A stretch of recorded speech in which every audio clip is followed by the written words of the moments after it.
That was annoying. All right. Knicks lose.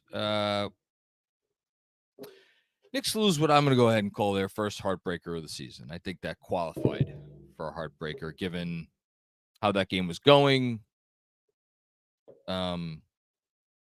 Shooting discrepancy throughout. How the Knicks played, despite not being able to hit a shot. And then obviously finally taking the lead in the last minute and then to lose it. I think that qualifies as a heartbreaker, even in Game 6 of the NBA regular season, and of course Game 1 of the in-season tournament. How can we forget that? A lot to talk about for this one, and I'm sure we're going to get to a lot of it throughout the comments. So I will try to go through what I want to go through rather quickly. Funny enough, my first thought as I'm trying to process that game is, man, this Bucks team is going through it right now. They're not playing very well. That the Knicks, burying the lead, the Knicks outplayed the Bucks tonight. They were the better team, and they lost because they could not hit the far side of a barn. At some point, the Bucks will figure it out, and they will get better on defense, and they will reach their full capacity on offense, and they will go through a period this season where they are a bear, and probably for a large portion of the season they will be a bear to deal with. And it feels like this may have been the game to get them before they hit that stride, and couldn't get it, which is unfortunate because it was there for the Knicks to get. I mean, if you want to boil the game down to one stat line, you can. Bucks 20 of 39 from three, Knicks 10 of 39 from three. Took the exact same number of threes, and Bucks made twice as many. It's not often that you get that level of symmetry, but such was life tonight. I mean, the Knicks, to say that they outplayed the Bucks in most other facets of the game, out rebounded them 56 to 41. Got 9 more offensive rebounds, 6 more defensive rebounds. Got to the free throw line almost as much. They were 19 to 25 from the line. Bucks were 20 to 28. Ideally you'd like to have 20 or 21 to 25. 19 to 25 won't kill you.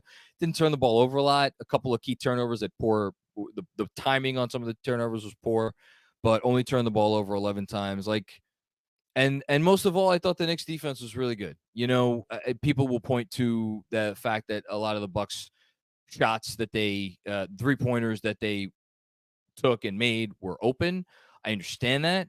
I responded to somebody on Twitter earlier saying this, and I'll say it again. When you are dealing with 2 of the 10 most dangerous offensive players on the planet, and Dame Lillard and Giannis are certainly qualified for that, you are going to pick your poison. And you are, if the choice is to get beat by Damian Lillard or Giannis Antetokounmpo or Marshawn Beauchamp or Jay Crowder or even Brook Lopez, you're going to choose to get beat by those other guys. And those are the guys that made threes. I mean, Knicks lost by 5, and Crowder and Beauchamp were a combined 7 of 11 from deep.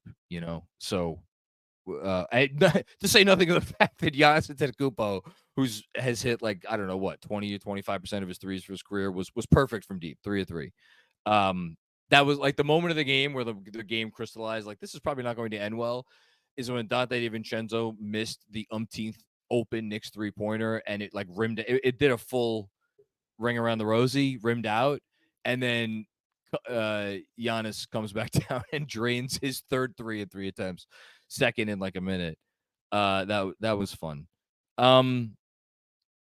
Yeah, so sure, you could boil the game down to that. To me, there are a few other notable talking points from this game. Obviously, Jalen Brunson with 45 of the Knicks, 105 points. He was spectacular. I know he had a turnover there in the last few minutes. I understand after Lillard hit the 3, he took the next shot and missed the next shot, which would have put him back up. Jalen Brunson scored 45 points on 30 shots. And that was with only going 2 of 8 from deep. Doesn't have his 3-ball yet, just like the entire team doesn't have the 3-ball right now, with the exception of Quentin Grimes, who we'll talk about. So to score 45 points on 30 shots in the league today when you go 2 of 8 from 3, It's pretty impressive. I mean, that was a get on my back and let me carry you home performance from Jalen Brunson. And oh, by the way, one of the 2 threes that he hit was the big one to actually put him up, which thought we might actually get a victory. Outstanding performance from Jalen Brunson. I feel like it's not going to get the attention it deserves tonight because of some of the other things in this game, or one other player in this game. It seems like Jalen Brunson is back, found his groove, and with him being back and finding his groove, the Knicks that we saw in the second half of this game in particular, and it kind of started in the first half, but really in the second half, which is why, for as heartbreaking as this game is, and the fact that they're 2-4, which is obviously not ideal. I think I'm going to come out of this game feeling a little bit more positive than negative, because the team I watched in the second half felt like the Knicks. For the first time all season, I know they won 2 games already. Second half team that I watched felt the most like the Knicks that we got used to last year. And that's important. And yes, the Knicks of last year were the Knicks of last year because Jalen Brunson, over the last 2/3 of the season, played like a top 15 player. And tonight, obviously, he played like a top 15 player. And I think, look, this was, for better or worse, this was an ISO-heavy team last year. This is a team that went on the backs of its 2 best players when their 2 best players were going well. And if you want to throw quickly into that mix, you can throw quickly into that mix. It's kind of like the third guy off the bench. When their best players are going well, they were really good. And it's not like it's live or die on if Brunson or Randle or Quickly was hitting shots, but like when those guys were hitting shots, that's what got the dominoes to start to fall. And tonight, Brunson was hitting shots. Normally, and some dominoes were falling. The ones that weren't were like a lot of open threes were missed. You live with it. You figure those threes are going to come back around and you're going to make them. But it felt like the Knicks. It felt like the Knicks. And yes, Brunson was a big part of that.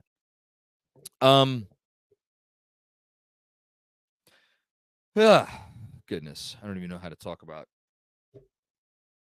this player. There was a moment. There were 2 moments in this game. There was a moment in the first half, which notably came before Julius Randle missed 3 shots in a roughly 35-second span. When he was, I think it was like 3 of 10. And I turned, we shout out to everybody who came to Penn 6 tonight and watched the game with us, which I was there for a half. And I yelled across the bar at Andrew Claudio and Sean with a W. Shout out to the casuals. And I was like, man, I feel like Randall's been playing well tonight. Like, I feel like his process has been okay. And he's just missing shots. And they nodded and a few other people nodded. And then, like, I don't know if it was like a minute after that, he attempts 2 mid-range shot fadeaways off the glass that have no chance of going in, and with a missed 3-pointer sandwiched in between. And he goes into the half. I forget if he was 3 or 14 or 3 or 15, whatever he was. And then it's like, man, it's just, it's getting really hard right now. And then the second half started and he stopped shooting. And I would have to go back and rewatch the second half to really see, like, how much was he doing on offense to try to, was he, setting screens or whatever, like try to make life easier for his teammates. But like, he was not just gunning, and he was letting Brunson take over, and he was letting his guys do what they do while trying to find the balance between like a guy who could still help his team and a guy who, again, can't hit the far side of a barn. And then at the very end, he had big basket, got to the foul line, of course, made 1 of 2. Not ideal, but like, and I was like, and when Brunson hit that 3, I was like, man, if they win this game, I'm going to have to, I'm not that I'm going to have to, I'm going to get up here and say something nice about Julius Randle. I'm going to mean it, because I'm going to say he was having a terrible game after 5 terrible games, and he figured out a way to still help his team. And then down the stretch, what do we get? We get an ill-advised shot attempt against Giannis and Brook Lopez. And then on the possession of the game, we get you. And I don't want to kill him for this. I mean, better men than him have tried and failed to guard Damian Lillard. But like, the ball is going to Dame there. The screen is going to come. Grimes is going to be knocked off the the defensive possession because it's Giannis setting the screen and Giannis is a brick shithouse. You have to be ready to step up there and not let Damian Lillard beat you. And Julius Randle didn't do that. And like, I don't want to key in on that possession. There were a lot of poor defense. I don't say a lot of poor defensive possessions, but like, he's not the only one, right? Like Brunson had some poor defensive possessions. There's always going to be poor defensive possessions to point to. But in that situation, situational awareness is something that we've gotten on Julius for so many times. And that was situational awareness to me. You know, I kind of want to go rewatch the play, but like, step up. Don't let Dame beat you. You know, let him bring the hard double and let him pass to Giannis and have someone come in and defend the roll and foul it, or like have him pass out of the roll. And again, let one of these guys who I understand they've been beating you all night. Fine. I'd rather one of them beat us in the closing minutes than Dame. And and that was frustrating. And now we're sitting here and Julius Randle has, and I'm looking, Dame was 4-7 from 3 tonight. 30 points on 15 shots. Maybe don't let that guy beat you. And now Julius Randle is sitting here and he's had the worst 6-game start on this volume in over 20 years for any NBA player. And like, part of me wants to be rational, John, and be like, look, take a step back, put yourself out of your Knick fan shoes and take your Knick fan cap off. If there was a player on another team who had made 2 of the last 3 All-NBA teams and there was a 6-game sample size of abjectly awful play, and the fan base of that team was like, get the fuck rid of this guy, F him, we're done with him, I'm so sick and tired of this BS. How would we as Knicks fans react to that fan base saying that about a player after 6 awful games? And the obvious answer is we'd be like, you know what? That fan base doesn't know how good they have it. They deserve to have their front office trade that player or have that player, be pissed at them or whatever. And of course, it's a little bit different because we've lived through the Julius Randle experience and we've had that pain inflicted on us, and it is real and it does leave scars. But coming off ankle surgery,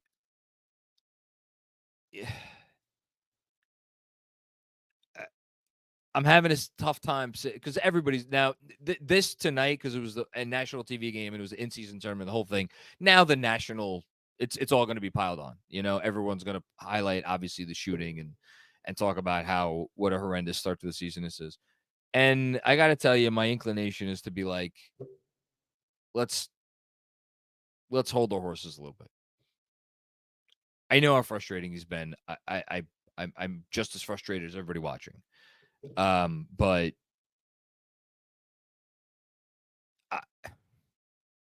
my better judgment is telling me to have patience and not lose my shit, because he's had 6 really bad games coming off a summer in which he was not able to do any of the things he normally does.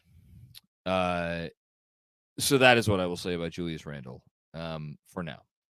I don't have much else to say about the game or the team. It was great to see Grimes get going. Grimes, 6 of 11 from the field, 5 of 10 from 3. Seems like he kind of found himself. I wrote a little bit about Grimes in the newsletter today, and I kind of split the baby. Yes, he could do more. Yes, they could do more to get him going. Yes, he could do more to help himself. And some of the help himself is like just hit shots, and he hit shots tonight. And all of a sudden, great, problem solved, right? 34 minutes. Like when you hit shots, you play more. When you play more, you get more shots. It's not that complicated. And he closed the game. He deserved to close the game. Josh Hart went 2-9, 0-4 from 3. I thought we saw a little bit more of the Josh Hart that we know and love. He has to hit shots. It's just like Randle. Has to hit shots. Mitch, 29 minutes. Weird stat line. missed. They took 4 field goals, missed them all. They were all on putback attempts, on like tough contested putbacks where he had. I didn't think any of them were like egregious in terms of like he shouldn't have gone back up with that. I was fine with all of them. 15 rebounds in 29 minutes, including 6 on the offensive glass. Mitch continues to play like a monster. Quickly had a little stretch. It was nice. Probably could have given him a little bit more, but whatever. And then, DiVincenzo, 1 of 8 from the field, 1 of 4 from 3. He's going to kind of get a pass tonight, but like lose game by 5 points. 1 of 4 from 3, 1 of 8 overall, including a dunk attempt that was. I know what he was going for there. Not the time, buddy. Like, the comment of the night, I forget who it came from. I kind of want to look it up on the Substack Twitter, KFS Substack Twitter. Somebody was like, "That's it. Can't make a fucking layup. So what are we gonna do? We're gonna have a reverse dunk over the best shot blocker in the league. That's gonna work." No, it's just no. So rough night for DiVincenzo, but I honestly I don't want to pile on anyone. I don't want to pile on DiVincenzo. I don't want to pile on Randle because I thought as a team they came and they really gave it everything tonight. And I'm personally I was proud of the performance. Insanely frustrated by the loss. And it's like if it's in the regular season and you lose 5 out of 7 games, it's not the end of the world. There's something different when you start out the year, which is why I said it after the Cleveland game. I said, man, the second Cleveland game, I said, man, it would have been nice to get this one because that would take 2 and 5 off the table. And there's something icky about 2 and 5. You don't like 2 and 5. And now you're staring 2 and 5 in the face if you don't beat a Clippers team at home that is, I mean, Jesus Christ, they are probably the NBA's preeminent Frankenstein monster experiment that we've seen in a while. They're still going to be formidable. They're definitely going to be formidable. I mean, what am I saying? Still going to be formidable. Like that's going to be a tough game. And then win or lose that game, what's your reward there? Is you play a game against this, speaking of Frankenstein's monster, against this Wembanyama kid who decided, you know what? I'm going to skip past the rookie wall thing. I'm going to skip past like the rookie, the adjustment period. And I'm just going to go right to being an all-star because that's what he is, or he's looking like so far. So, this team has character. They showed that character tonight. And they will be tested. And I figured they would be tested with this early season schedule. And that has come to fruition. So we'll see what they're made of. Tough loss tonight. And, we'll see what they can do from here. That's all I got. APJP is on the 1s and 2s. So looking forward to seeing what people want to talk about. I have some guesses. Jesse M. Julius Randle is the worst all-star in the NBA. I mean, I don't know how I'm supposed to respond to that. I will just say there have been a lot worse all-stars than Julius Randle. Thanks, Jesse. Colin Reardon. A loss is a loss is a loss. Blew it. Sorry. Yeah, it's fair. I mean, yeah. Look, when you're a team that made it to the second round of the playoffs last year, and that a lot of people were talking about as a top 4 seed this year, the notion that you're going to have a moral victory doesn't really fly, especially, again, this will go down as a loss against the Bucks on the road, and it is a loss against the Bucks on the road, and the Bucks might have more championship equity than any team in the Eastern Conference, including Boston. But this Bucks team, like they're not the Bucks. They have not figured it out yet, or not that they haven't figured it out yet. They're not playing well, and that team didn't play very well tonight. So, I'm fine with anybody who is just like, you know what, save the moral victory shit. Next up, thanks, Colin. Manny Campos, what's going on, Manny? Randle going one-on-one against Giannis when JB was on fire has to be the dumbest, most Randle thing I've ever seen. Yeah, I mean, I hear that. I hear that. I'm not going to push back too hard. The devil's advocate stance would be JB took, I don't know how many shots he took in the second half, but he carried them. And if you looked at those last couple of minutes, you could certainly draw the conclusion that maybe Brunson was running out of gas. Meanwhile, Randle hadn't done anything in the second half. And like that one drive he had looked pretty good when it went in. That was nice. And the other one late where he drew the foul, that looked pretty good too. I hated the shot attempt that got blocked. It was one too many. And it was not the situation to take that shot. I didn't feel it was necessary there. And, keep swinging the ball around, whatever you're going to do. In a different scenario, I'd be like, I get it. Brunson's running out of gas. You didn't have it tonight. If you're Julius, you put it on your shoulders. It's just the decision to go against those two guys there was not smart. Was not smart. Thanks, Manny. Hush. I'm not even joking. Currently, as it stands, Julius Randle might be the worst high usage player. He is the worst high usage player in the league and that's not even that's not a hot take at all, because he provides you little on defense, and nobody's guarding him on the perimeter. So what is he offering you? That's not a hot take. It's sickening watching what he does. I mean, but that's where we get into the vitriol, right? The sickening part. Like, this is going to sound ridiculous, but I'm going to say it anyway. It wasn't sickening watching him carry the team 3 seasons ago and last season. And obviously, what's the difference? The difference is he's playing like shit. But, like, again, it's a guy who has given the organization a lot, and he's really going through it right now. So, maybe this is semantics. Maybe this is nonsense. Maybe this is like, it's a sports talk. Come on, you could just, you could be harsh. There is a part of me that just feels like there needs to be a balance between, like, there are moments, and there have been moments in Julius Randle's career where he has abjectly dogged it, right? And where it's like, including the other night, by the way, right? Where with some transition defense. There was a moment earlier tonight, actually, in transition defense where he played no semblance of transition defense. I think it was against Giannis and on the break. So, like, yeah, it happened tonight, but, like, I don't know why. I just have a little bit more sympathy for the guy right now.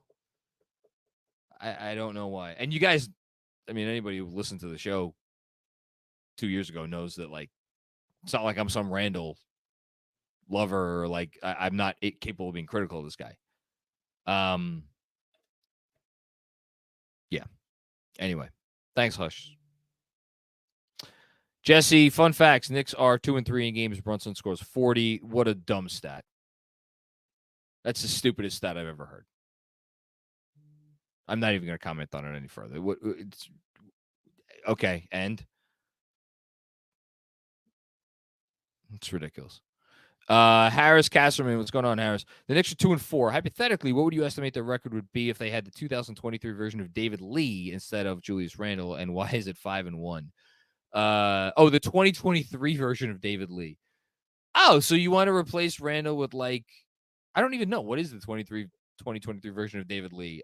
He's a guy that needed to play center to be really effective on offense, and he's a guy who couldn't defend. I don't know if David Lee is he a starter in the league today? I mean, I guess best case scenario, he's Domantas Sabonis. Yeah, I mean, look, this isn't rocket science. If they had someone in Randle's place who was playing better than Randle, they'd be better.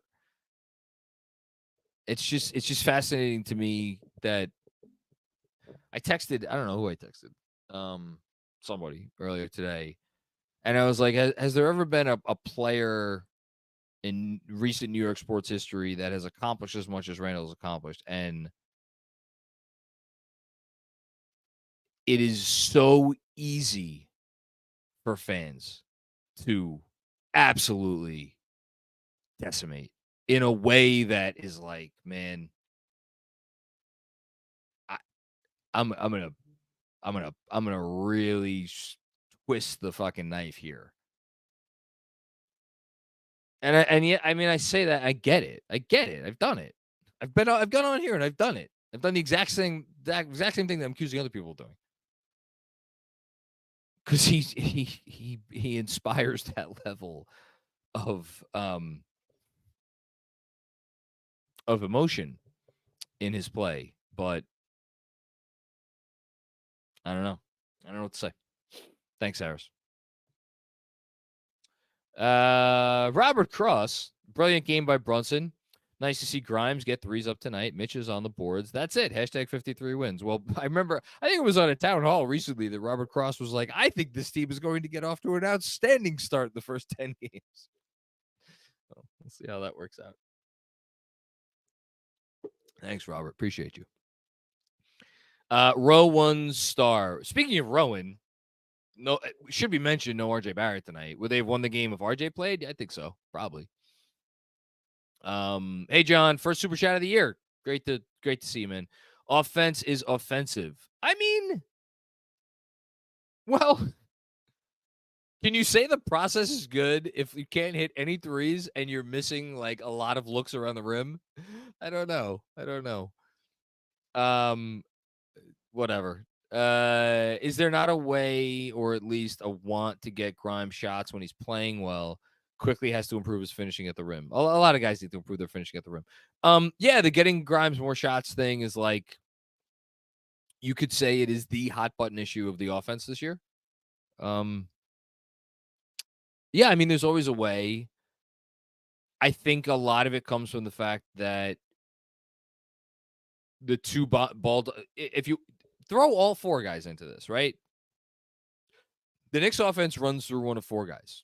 It's Brunson, quickly, or Randle and RJ, not necessarily in that order. Those guys are all capable of passing to the open man. None of them are particularly gifted passers. So, like, if you're to get Grimes shots more than he's getting right now, I feel like it would take at least one offensive engine that was like a really good passer that could really play a two-man game with Grimes. They don't have that player. Does it mean they can't get him more shots? No, they can. And they need to. They need to do a better job of that. They have to do a better job of that because we see how important he is when he gets going. So it's very fair. I think it's hard. It's hard. Thanks, Rowan. Jesse is another one. Jesus Christ. Is Thibs on the hot seat if this continues on the same trajectory? Fair or unfair? It's a genuine question considering Dolan's itchy trigger finger. I mean, they're 2-4. If they're 10-20, that would be the same trajectory, right? 2 wins for every loss. Will Thibs be on the hot seat if they're 10-20? Yeah, sure. If they're 10-20, Thibs will be on the hot seat. And I would say, not until we get to that point should we begin. Like, what do you want him to do? I understand your the way you're phrasing it is more like Dolan has an itchy trigger finger. So, like, at the time to fire Thibs was 2 years ago, and Leon decided against it. He didn't want to. And there were real issues against. There were real, like, legitimate gripes against Thibs that year. Very legitimate gripes. I mean, I don't know. I mean, you want to get on him for starting Hart over Grimes or Hart over quickly in these 2 games? All right, it's fair. I would have started quickly. I more shooting. Hart doesn't seem to have it right now. At the same time, I get why he's bringing quickly off the bench because it gives you quickly off the bench. And if you start quickly, you don't have quickly off the bench. It's like pick your poison. Like, what do you like? Thibs can't make the shots. The shots are good shots. I think they have the number 1 defense in the league. And they've played some pretty freaking good offenses. What do you want the man to do? I don't know. Maybe as usual. This is one of those times I must be missing something. Thanks, Jesse. Hamdy M. What's going on, Hamdy?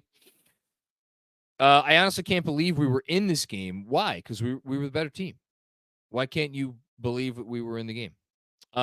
What can you say about Jalen Brunson? Grimes was watching the ball on that play towards the end. Thought he played good defense though. I mean, he got, the pick came. It was a Giannis pick. Pretty sure it was Giannis. If it wasn't Giannis, bad job by me thinking it was Giannis. But it was a good pick, and like trying to guard Dame Lillard on the perimeter has been the second toughest task in the NBA over the last 10 years. The only tougher task is trying to guard Steph Curry on the perimeter. Nothing, Excuse me, the Knicks have the third best defense in the NBA after that game. Yeah, I don't blame Grimes on that one. Thanks, Andy. Chris Carter, what's going on, man? Great to see you tonight. Great to talk to you. It was good watching the game with you, my man. We have a good team. Randle will hit shots eventually. I agree. I mean, you can't shoot this bad all year, can he? Thanks, man. Good to see you. Zach Zella, what's going on, Zach? At one point, we held them without a field goal for 6 minutes. I know. It's insane that they held them without a field goal for 6 minutes. I meant to write that down, and I didn't. We just need guys to start hitting shots, starting with Randle. Would have been nice to steal this. Yeah, you pretty much summed up my feelings about this game in 2 sentences. It's frustrating, but like this team's playing hard. They're playing their asses off. I think they're playing the right way tonight. Now, after tonight they played the right way. Like to say this team defended their asses off. Yeah, they did. Thanks, Zach. Jibo, 2 things. We win if RJ plays. I don't disagree with that. I think they win if RJ plays. I actually am. I feel pretty good about that, saying that. 2, effing Julius. Yeah. It's frustrating. He's frustrating. Frank Miranda. What's up, Mac? It's your boy Frank from Patreon. I always love Frank. I can't wait to see where this one goes. This team definitely has the little engine that could DNA. They do. But they need another efficient shot creator. This team gives eye herpes watching them offensively. I mean, guys are going to hit shots, Frank. You know that. Guys are going to hit shots. They're not this bad from 3. That said, what I was thinking about after the first half especially, I don't know. I do know. There has never been a team in the league that ranked so highly in either offense or defensive rating that walked such a tightrope to get there. And here's what I mean by that. To get to third in offensive rating, like okay, they had one staple, right? The one staple was offensive rebounding, and they have that again. But like, we are going to get 2 guys who have made a combined, going into last season, 1 all-star team between them to be the isolation hubs of our offense. Neither guy is a great passer. They're both okay passers. And through their isolation play, we are going to generate enough decent enough ball movement and decent enough looks from 3 on a team that is not particularly gifted shooting threes. And between all of that and the shot making of those 2 guys who nobody considers top 30 NBA players outside of New York, and offensive rebounding, we're going to generate a top 3 offense. And the reason I say that it was like walking a tightrope is because they got in such a groove and the vibes became so good where it's like they started believing that this formula was real. And it was real because it happened, but a large part of that was because they had this undying confidence in what they were doing and that it was going to work.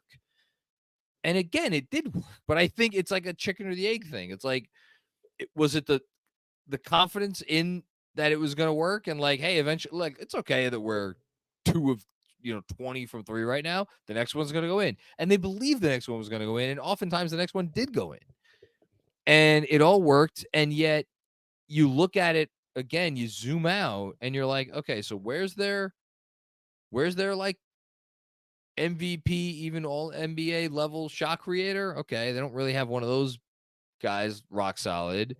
And like, okay, where's their elite shooting? Okay, well, I don't know if that's there. And it's like and then you think about it, like, why is this team a good bet to be a top whatever offense? And it's tough, but like the formula worked last year. And I do think the formula could work again, not to a top 3 level, but like it's gonna work better than this. Because it's they know what they're doing, they know how to execute it, and I do think that there is a metal, with this team. There is a steeliness. There is a inert confidence that like we'll get knocked down, but we're gonna get back up. And again, tonight, thought they looked good. Thought they played well. Thanks, Frank. Justin, love the heart. Me too. JB is still him. He is. The team, Randall, will be fine long term. I agree. Would like to see Dante or Quickly when teams help off Hart down the stretch. Yeah, the Hart thing, I'm totally with you, Justin. I was frankly surprised to see Hart down in there. I mean, I get it. Like, Hart's a bigger body on defense. I get that. He's a good rebounder. I get that. And they killed the Bucks on the boards tonight.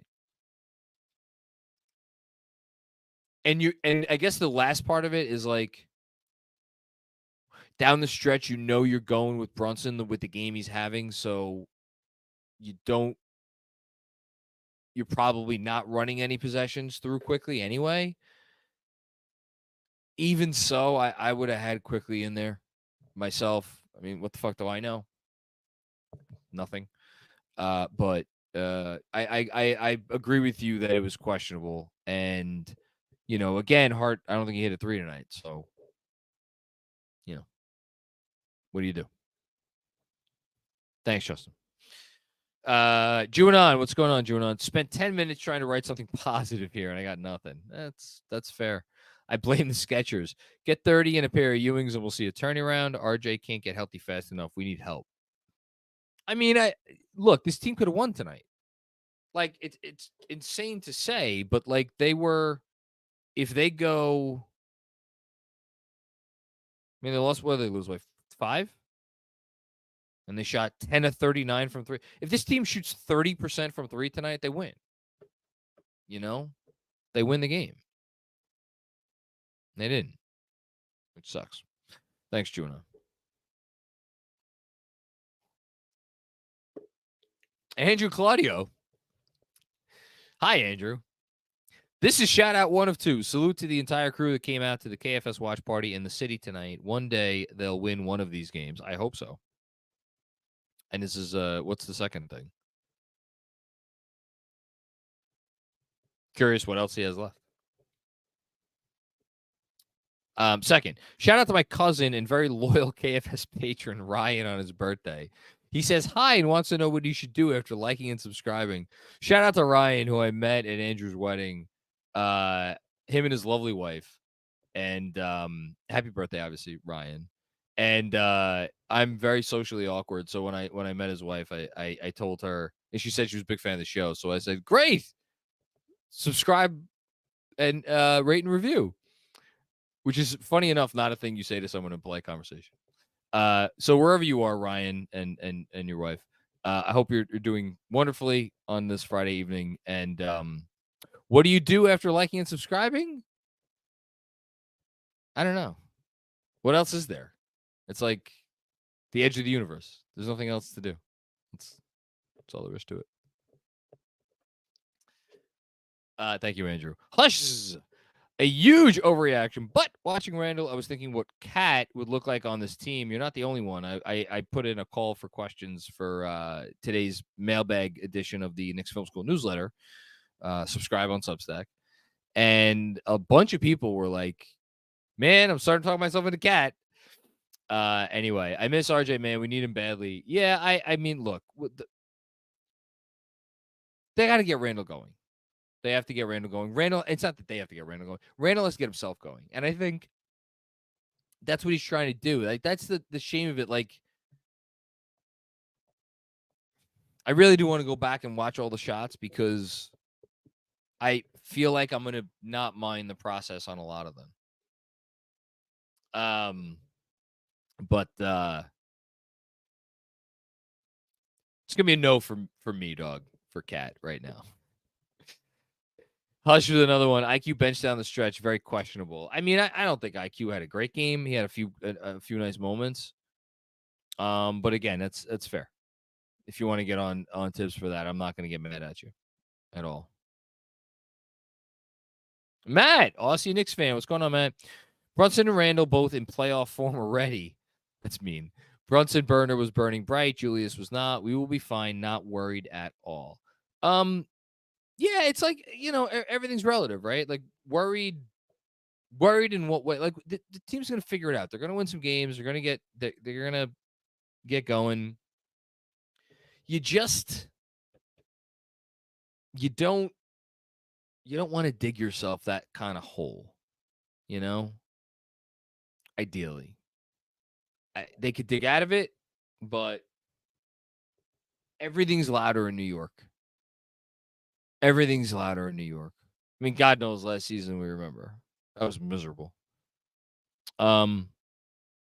So if you could avoid like this, I feel like this Clipper game, like it's probably good that they lost this game on a Friday night because it's a weekend. I feel like this Clipper game is going to be an important game. It is. Not that I feel. It is an important game. Thanks, Matt. LDS. What's going on, LDS? I like Randle, but we're just not going to win with him. Leon knows it too. We're at the Band-Aid off before it festers. Again, we've seen this act before. So for anybody who's like, just get Randle out of here, and I'm not getting on you because I think that was very respectfully phrased. Gun to my head, if you ask me, can you win long-term with Julius Randle? My answer is probably going to be no. So I don't disagree with that point. Do I think Julius Randle can play a prominent role on a title-winning team? I think for a variety of reasons. I've always been suspect about that. To say, it's time, get him out of here, for one, I think all the frustrations that we are sitting here having about Julius Randle after a game like tonight and after the start of the season he's had, like, one, are any of us really shocked? No. Two, do you think, like, GMs and executives around the league don't know that this is kind of what Randle is, or at least what Randle is capable of? No. And then number three, like, I know we/me have always been under this presumption the last few years that, like, oh, Julius is CAA, Kentucky, the whole thing. They're not going to trade him, right? Whether that's true or not, like, what offers were they really getting for him at any point in time? That's number one. And number two is, like, when was the time where it was like really ripe to trade him, other than when he, like, 3 years ago, when he first started having that, he started having his all NBA campaign. We've been down that road before. I don't want to go down it again. So, like, now, like, what you're not, it's not like you're like, we're not going to do the Randle trade thing because, like, there's not going to be a good Randle trade out there. I could just sit here flatly and tell you there's not going to be a good Randle trade out there. There's just not. To say nothing of the fact that teams don't trade until at the earliest January and more likely February. So you better hope he figures it out because he's going to be here for a while. Thanks, LDS. Harry Donor, what's going on, Harry? I'm generally a Thibs fan, but how much blame does he deserve for playing Randle 39 minutes tonight? I mean, the guy, the alternative to Randle was whatever Josh Hart was. I forget what. He didn't shoot well, and I didn't think he played particularly well. Like, you need Randle on the court to defend Giannis. Giannis played 36 minutes. Randle played 39 minutes. I don't like you. If you're Thibs, I understand every game is important. Your number, it's not even enough to say your number one priority right now has to be to get Randle going. That's not enough. There's number one, and then there's a ocean-sized chasm, and then there's whatever else you're worried about right now. Like, that's the only thing the Knicks coaching staff has to be worried right now about is getting Randle going. If Randle doesn't get going, nothing else matters. This team is not doing anything this year. Nothing. So, like, I don't know what that's supposed to look like, but Thibs said it after the game, like he has to work through it, and they're gonna take lumps along the way. And yet, even aside from that, you play him for other reasons. You play him because he's the best defender you have against Giannis in the half court. So it's a lot of shitty answers tonight, unfortunately. Thanks, Harry. Adam Boleek, what's going on, Adam?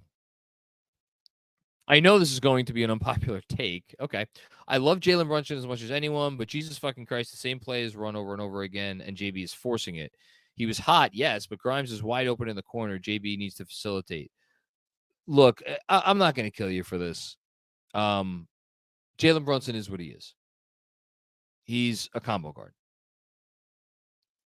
He's a scorer. It's what he is. It's what he's comfortable with. It's what he knows how to do. And when he starts trying to operate outside that comfort zone, it doesn't go well. Are there, legitimate long-term questions about the wisdom of building around that sort of nominal point guard who in the modern NBA is not, doesn't really want to fire away from three and isn't a great passer for the position and is obviously a defensive liability? Yeah, absolutely. If you want to have that long-term conversation, it's a valid one. It's not one that I have any desire to have just because, I like having a basketball team that I could really, root for in a way that I haven't been able to root for in a very long time, and having a player I could root for in a way that I haven't been able to root for in a very long time. So if you want to accuse me of sticking my head in the sand here, that's fine. Me, tonight, watching this game, there wasn't an ounce of me that was critical of Jalen Brunson. So I acknowledge your point. I don't know if I can do anything other than that. Thanks, Adam. RJ team. I love the phrasing here. I genuinely hate Randle, the basketball player. You know what? I respect that. I respect that. That's fine. I'm not getting on you about that. He's not an easy guy to like. Even when he's going well, he's not an easy guy to like. All right, next up. Anthony SIXTO. Positive spin. Okay. No RJ, Randle not right. Still in the game with contenders. That's fair. The contenders weren't playing like contenders, but that's very fair. Didn't have your third best, second or well, I mean, this season RJ's been excellent. Didn't have him. And you had a guy that you wish you didn't have in Randle. And they were still in the game on the road in a game that the Bucks certainly they took seriously. January will be very happy. Negative. Why did Brunson score 70? Hashtag ride with Randle. I like that comment, Anthony. Thank you. I always appreciate your thoughtfulness. Truly. Harry Donut with another one. What makes Randle so detrimental is that his highs are so high. So when he's playing badly, Thibs gives him too long of a leash. I don't know if that's why the leash is long. And again, and not the first time I've said this, what I've always wondered about the leash, right, is how much of it is Thibs feeling like if he yanks the leash a little, I hate talking in these terminology, by the way, but like, you know what I mean? If he pulls back a little bit, what kind of impact will that have on Randle? Mentally, emotionally, whatever you want to say. I think the real answer is like Thibs is just one of those guys. It's like, I'm going to dance with the guys that brung me. And I have some players on this team who are much more talented shot creators than others. And I'm going to trust that they figure it out because I'm going to play the odds. Is that smart? I don't know. I mean, it's weird. You know, how many coaches in the league bench their stars down the stretch or like really pull back from their stars when their stars are struggling? I don't think that there are many. Randle's a unique case. He's definitely a unique case.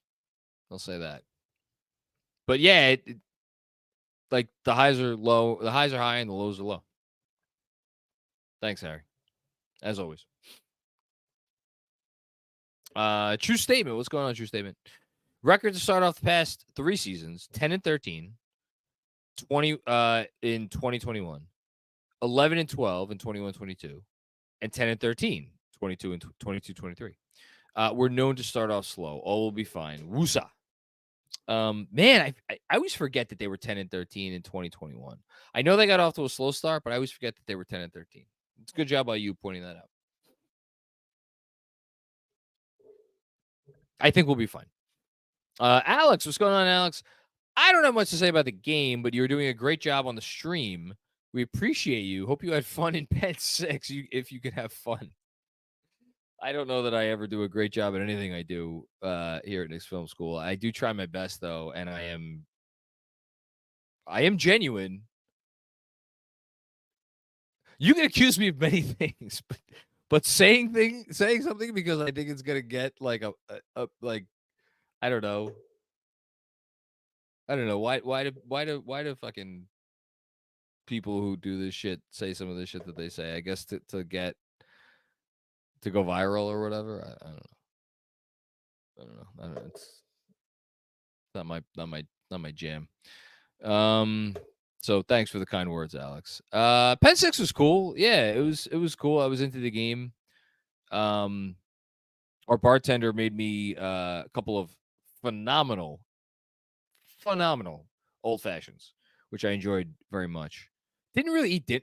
We had food there, and I was like, the food didn't come out until the game started, and I didn't want to leave my spot at the bar, so I didn't. I think I had a couple of chips and some corn dip and some French fries. So it's occurring to me now that I haven't eaten dinner. It's probably not good. But yeah, it was a good time. It's a good time. Good time seeing everybody. Thanks, Alex. Jason M, what's going on? Mitch was great defensively, stonewalled Giannis. Yeah, another game where his efforts are going to get buried. Like once upon a time. Oh my God. Marcel Scott's, as you say that, Marcel Scott, which is Mitch's trainer, is mouthing off on Instagram about how Mitch isn't getting any lobs anymore. What an idiot. Marcel Scott? Here, somebody clip this and you could tag Marcel Scott. I've been kind of following the things that you say about like randomly on social media over the years. And by all accounts, your like training regimen for Mitchell Robinson. Mitchell Robinson's a spectacular basketball player and has worked his ass off to become what he's become over the years. I think that's no thanks to you. And based on some of the shit that you say, I think you're an idiot. And go do something else other than pretending to train basketball players. Because it's not helpful. And the commentary isn't helpful. It's not helpful to Mitch. It's not helpful to the team. They were going against the team that statistically allows less shots at the rim than any team in the league. going into tonight. They were, I think, certainly first. As has been the case for years. They have best shot blocker in basketball in Brook Lopez, and another guy in Giannis Antetokounmpo who's a Defensive Player of the Year winner. Like, those are the guys you're dealing with around the rim. They take away the basket. That's what they do. That's how they play defense. If you paid attention, you would know that.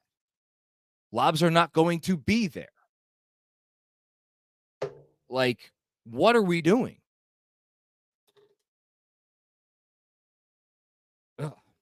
I don't even know. Okay. Oh, yeah, Jason's comment. Here we go. Jason. Mitch was great defensively. I completely agree.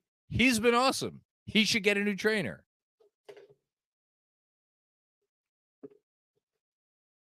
Guy Huber, then. What's going on, Guy Huber? In an abusive relationship with 25 and 10. 22 minutes for IQ. It's been brought up. Hart in the starting lineup is not good. He's not earning his money. Still almost won.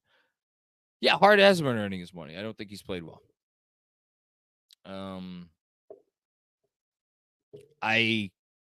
This is a guy we all fell in love with last year. Again, it's similar to the Randle conversation I had earlier. It's like 6 bad games. You don't want to give up on somebody, and you don't want to be like, get this guy off the court. I would have played IQ more. I would have started IQ, but that's me. Thanks, Huber, then.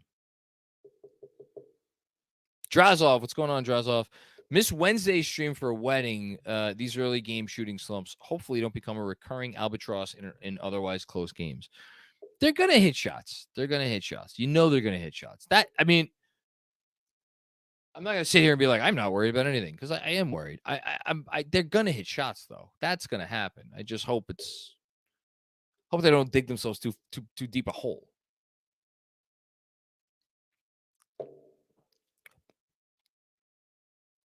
Alex, maybe Julius Randle injured his mental watching too much film.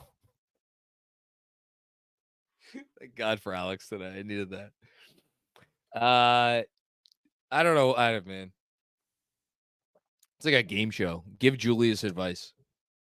Should he watch more film, no film, less film? I don't know.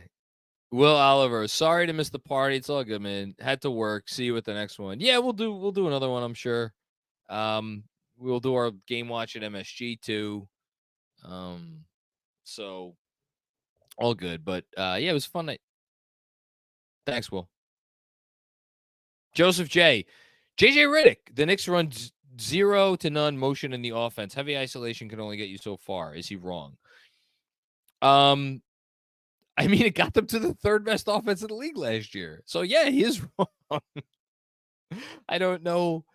Look, JJ Redick has forgotten more about basketball than I would learn in 100 lifetimes. I think that, to me, comes off like a talking point. It's not isolation offense, because, like, when you say isolation offense, the implication is that it ends in a contested shot or a tough shot for a player. And yeah, I understand they're bottom 5 in assist rate. So they are taking a lot of tough shots. They are taking a lot of isolation shots. But there's a lot of good stuff that comes off their ISO attempts, and they've purposefully, been reported, they've built their team in large part around offensive rebounding, to the point where so many of those ISO attempts are after the dominoes on the defense have started to fall and someone has had to come over to help. Think of all the RJ shot attempts around the rim that have missed, and Mitch comes down and pulls down the offensive rebound. That is how they generate offense. Like, it's part of the game plan. Fred Katz wrote a fantastic article last year about how, they've specifically gotten a bunch of guys who take short mid-range, like, floaters from floater range, and how, like, they've designed their offensive rebounding game plan around those types of shots and bringing in players who take those types of shots. So, like, it has worked before, but as I said a while ago, it is tenuous and it is walking a tightrope. As far as the motion in the offense, well, I think you do need certain types of players to do that. And does Jalen Brunson or Julius Randle or RJ Barrett strike you as the sort of players that their strength is operating in a motion offense. Can you imagine Julius Randle operating in a motion offense? Like, or RJ for that matter, or Jalen for that matter. Like, these are the predominant generators of offense you have on your team. So you could either try to fit a square peg in a round hole, or you could play to the strengths of their players. The strengths of these three players is all of them is isolation offense. So, and what happened in the playoffs last year? One of their isolation two of their primary isolation scorers, Julius Randle and Emmanuel Quickley, were pumpkins and did nothing. And the third, RJ Barrett, had a really nice stretch in the middle, was bad for 2 games, and was bad for the last game. And Jalen Brunson was the one guy who was fairly consistent. So, like, if even one of IQ or Julius Randle is good at doing the things they were good at doing all year in the playoffs, consistently through the playoffs, we would be talking about a team that probably is in the Eastern Conference Finals and who knows what from there. So, all due respect, I think he's a little off base here. As an aside, would it be better to have an offense that was not so steeped in isolation? Abso-fucking-lutely. You need the players for it. And the Knicks have made no bones about trying to go out and get better players over the years. These are the guys they got, and these are their strengths. So, what are you going to do? I don't know. Thanks, Joseph. Someone tag JJ in that reply so he could finally respond to Andrew and come on our podcast. I see the guy all the time. I was trick-or-treating alongside him for 3 blocks in Cobble Hill on Halloween. Shout out to JJ for his Michael Jordan costume. Very creative. Abdoulaye Diallo. Randle's one of the most frustrating players. The talent is there, but the effort is not, sadly. I thought his effort was there for the most part tonight. So second half it was there, and parts of the first half. Neither is the body language. Hope RJ can be out. Can be out number 2. I don't know what that means. Hopefully RJ's back, right? I think that's what you meant. Yeah, the we're used to the body language with Julius. It's frustrating. I didn't see as much tonight. Maybe I missed it, but we know, what the deal is. Andrew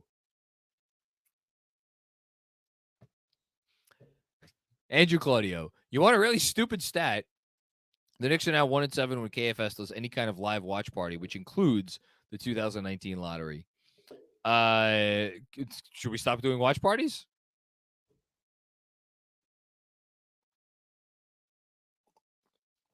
I mean, just saying. What about like a pretend watch party? Could we do that? Maybe they'll win one of those. Thanks, Andrew. Drazov. Also, what water bottle is that? Oh, I don't know. My wife ordered this for me. I mean, does it have a brand? I have no idea. But it has like how much you're supposed to drink throughout the day, which I don't really follow that, but I fill it up a lot and I drink a lot. It's a good water bottle as far as water bottles go. Andrew Horn. What's going on, Andrew? Newsletter subscriber. Thank you. Everyone should subscribe. Thank you. First super chat. Welcome aboard. You've written me some of the longest emails I've ever gotten over the years, and I respect them because you put real thought into them, and I wish I had the time to like respond with the depth that you put into the emails. Unfortunately, I'm kind of a busy man. Thank you for what you do. Thank you for caring about what I do. This is better than therapy. Hang in there tonight. I love KFS. Hey, listen, man.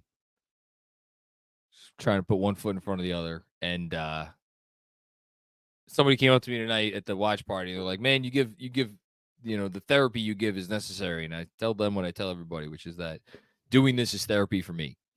So it's the least I can do.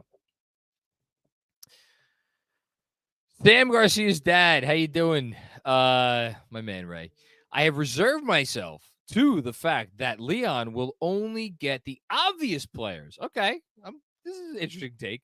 What's the best lineup you could imagine with Cat and Donovan on this team? Contender? Sorry to do this so early in the year. Nah, it's fine. It's the 2-4. I mean, the obvious answer is a lineup that doesn't include Jalen Brunson. I don't want to get rid of Jalen Brunson, but if the way you phrase the question, what's the best lineup you could imagine with Cat and Donovan on this team? Like, that's Jalen Brunson can't be on the team. You know, it's like, it's,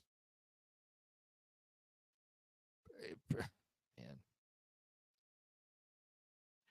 I mean, give me OG Anunoby. Give me, trying to think of like another big defensive wing who's like a floor spacer. There aren't many of those guys out there. Can I get Devin Vassell? Yeah, unfortunately not.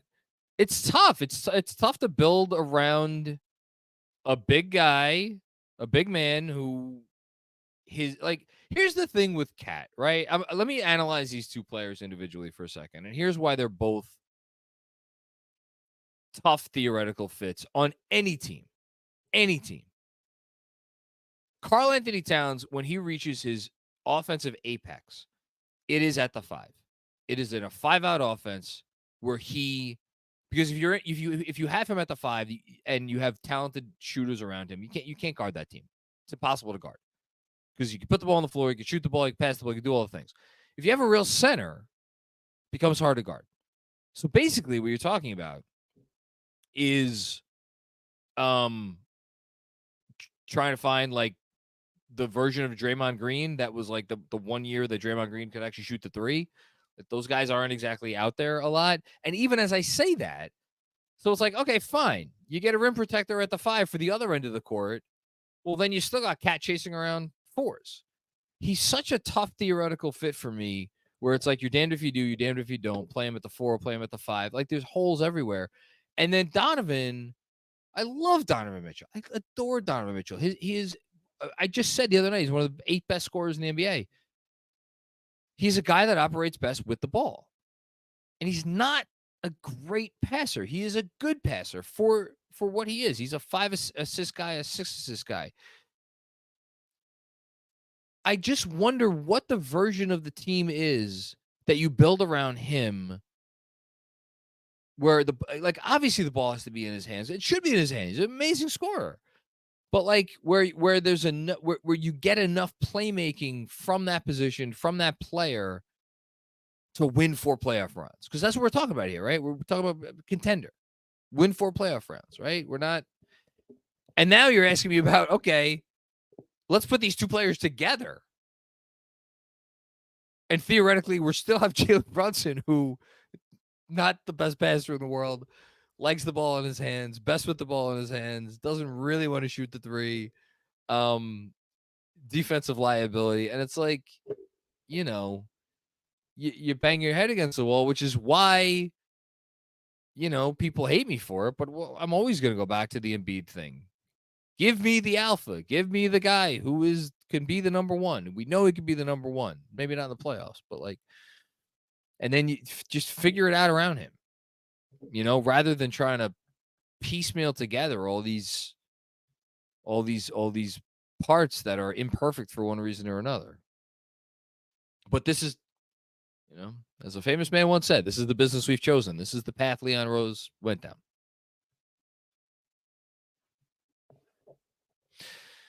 Jeremy Franco, what's going on? Why can't Fournier get in games? We need shooting. I mean, Okay, fair question after tonight. They shot 25% from 3. Fair question. I think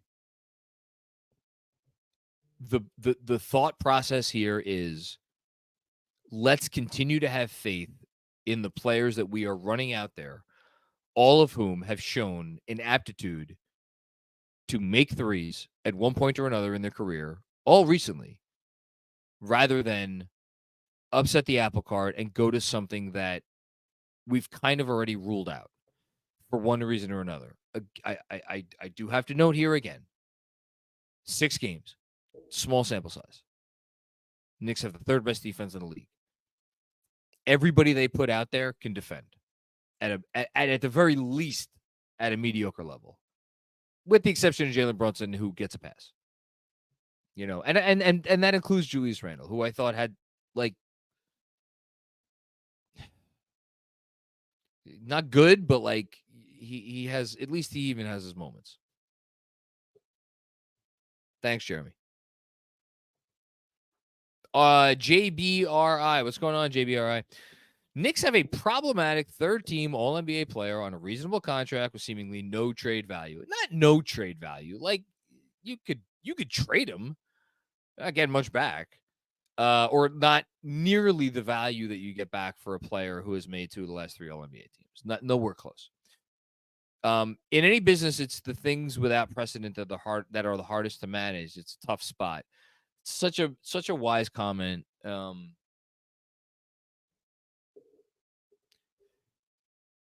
I've said it so many times in so many different ways. If you run a basketball team, you are in the business of asset management. That's all. Even when it comes to like,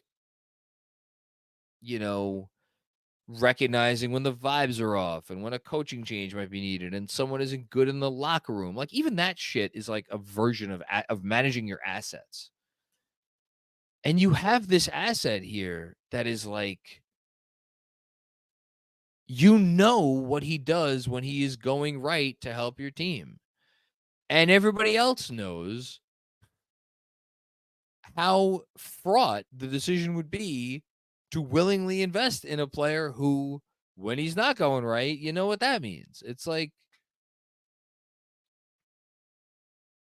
that's why I don't envy the front office and why I don't blame them for like, Randall still being here. I don't blame them at all. It's an impossible position. No, nor for that matter do I blame Thibs. Although that's probably more questionable. Thanks, JBRI. Andrew. Claudio with Andrew's all over it tonight. So I shouldn't email Mitch's trader to come on the pod. No, get him on the pod. Get him on. We'll have a nice conversation. Or your neighbor, JJ Redick. JJ, I'd love to talk about this with, because again, JJ's so much like, I don't know anything about basketball compared to JJ Redick, but I really want to dig into the question that I would ask JJ if I had him, if I could only ask one question, would be like, where is the dividing line between trying to play to your player's strengths versus trying to institute something that is like, generally speaking, more sustainable, and the only other thing I'll say as an aside is like all these, and Benji talked about this the other night. So I'm literally stealing from Benji. When you talk and DJ Zulo, they're X's and O's live stream. When you talk about the Denvers and the Golden States and the, I'm trying to think of who else, all these teams, even the Sacramentos of the world. These teams have like not just superstar players, but superstars with very special skill sets. And in Sacramento's case, you're like, well, Sacramento's, who are their best players? De'Aaron Fox and Domantas Sabonis.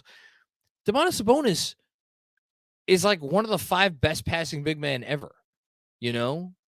Like behind Jokic, his dad, not Jokic's dad, Jokic, Sabonis's dad, and like Bill Walton. Like that's kind of about it. Better passers in NBA history than Sabonis. And when you combine him with the De'Aaron Fox, like that allows you to do so much stuff, and to the way they operate out of the high post and all that stuff. Like those teams have the personnel to run motion offenses. Like I'm sorry, I just don't see the Knicks having that personnel. So I would want to ask JJ about that, and see, I'm sure he has an answer that would make me look like an idiot. I just want to know what it is, because I can't think of it right now.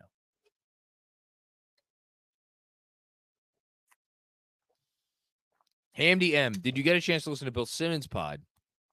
He talked about Julius Randle. If it was the pod today, then no. I listened to a little bit of I listened to the opening of his last pod. I'm behind on pods. I'm sure he talked about Julius. I'm sure he wasn't kind. And like, if you're a general NBA media person and you're talking about Julius Randle right now, like obviously you're going to kill him. And you're going to be like, you'll never win with this guy. I get it. It's fine. And I don't blame those people. there's something about, I do think there's a way to discuss it where it's at least, civil. But famous last words.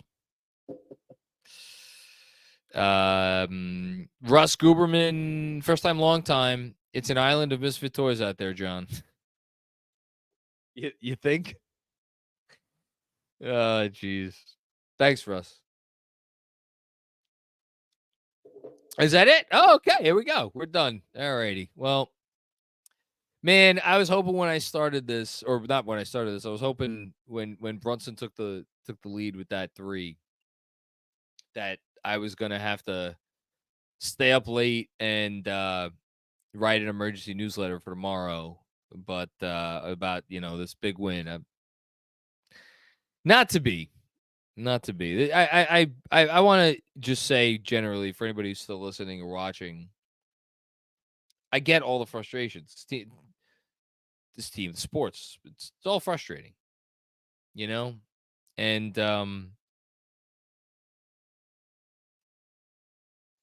this team in particular is frustrating, but they will be okay. They'll rebound. This team has character. And I don't know if they're going to win on Monday, but I don't know. I'm certainly not giving up on them, and I'm not giving up on anybody on the team. That includes Randle. So we'll see what happens. All right. Big thanks to APJP for producing tonight. If you're watching the video, obviously, subscribe to the channel and like, rate, subscribe, review, all the things. And we will see you with more fun and games very soon. Peace out.